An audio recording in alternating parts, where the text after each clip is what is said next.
It's difficult. I think initially it was really hard mentally just because you don't want to see people in those bad situations. But eventually, I think most people in most jobs that deal with, police, military, anything that's going to put you in something that your mind's not really meant to handle. You find ways to cope.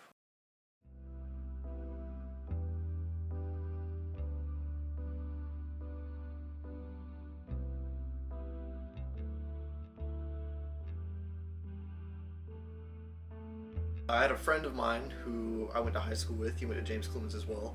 We did theater together, and he moved to Mississippi and started doing emergency medicine. And I just kept running into him by accident, and I hated my job at the time. And he was like, "Oh man, you should go into emergency medicine. You'd be great at it. You'd love it."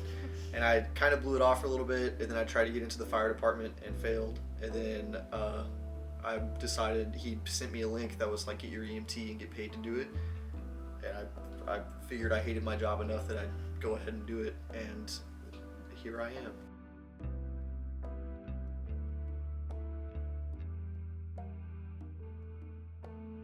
To become an EMT, you have to get a EMT license. So it is, as far as emergency response goes, there's 4 levels. There's EMR, which is emergency responder, which is somebody who can do CPR. EMT is the next step. You go and get you do a class that teaches basic anatomy, basic physiology, and you learn basic life-saving interventions. And at the end, you take a national test that gets you nationally registered as an emergency medical technician, and you can take that registry and send it to the state and get a license. It's difficult. I work 12-hour shifts, and I have 1 week I work 5 days, 12-hour shifts each day, and the next week I only work 2. So I kind of get to do all the stuff that I missed on my long week on my short week, which means my schedule is completely booked on short week.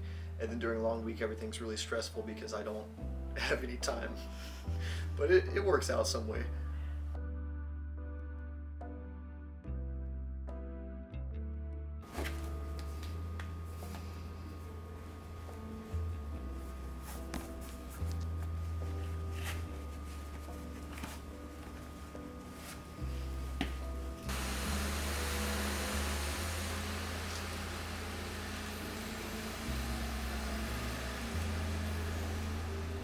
You start your shift at 15 minutes before your shift actually starts. So I start at noon. So at 11:45, I go into my station.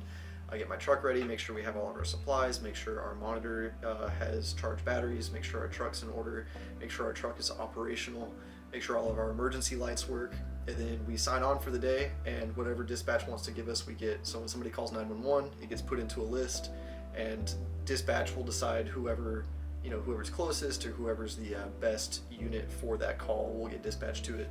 And we just run whatever dispatch sends us to. And typically in Huntsville, it's about 12 calls a day, so 1 call an hour.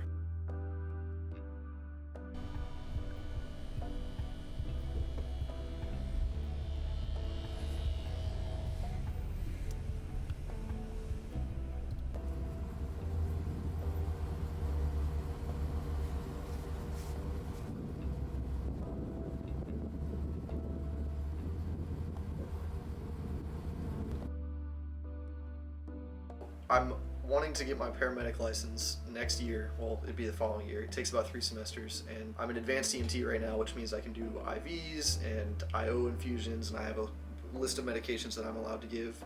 But a paramedic can do so much more. They have so many more medications they can use, so many more skills they can use, like intubating in the field, which a nurse can't even do with a doctor's order.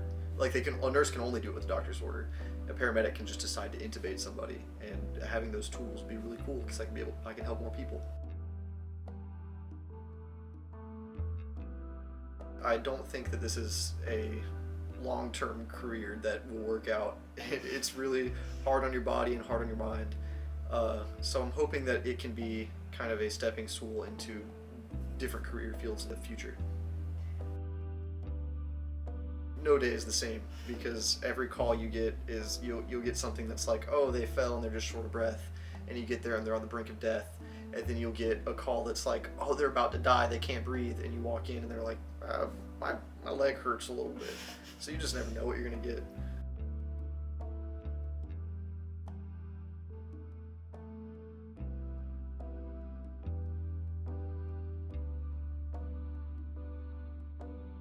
I think initially it was really hard mentally just because you don't want to see people in those bad situations. But eventually, I think most people in most jobs that deal with, police, military, anything that's going to put you in something that, your mind's not really meant to handle, you find ways to cope.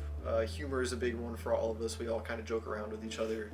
And then just, I mean, the way that I always describe it is I look at my patients as they're people, and I'm going to treat them like people, and I'm going to do everything I can to help them.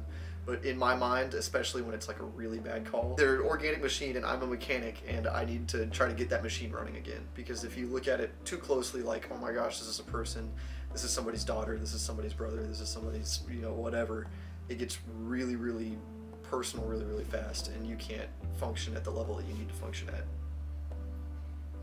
A lot of very good emergency medical skills. I know when people need to go to the hospital is a good one. How to control bleeding, how to resuscitate somebody effectively, because like you can get your CPR certification anywhere, but like getting that hands-on experience and doing it multiple times, I feel prepared when anything comes through that I know what to do. Having those skills and having that knowledge and being able to apply it as soon as possible just to help out whoever might need help.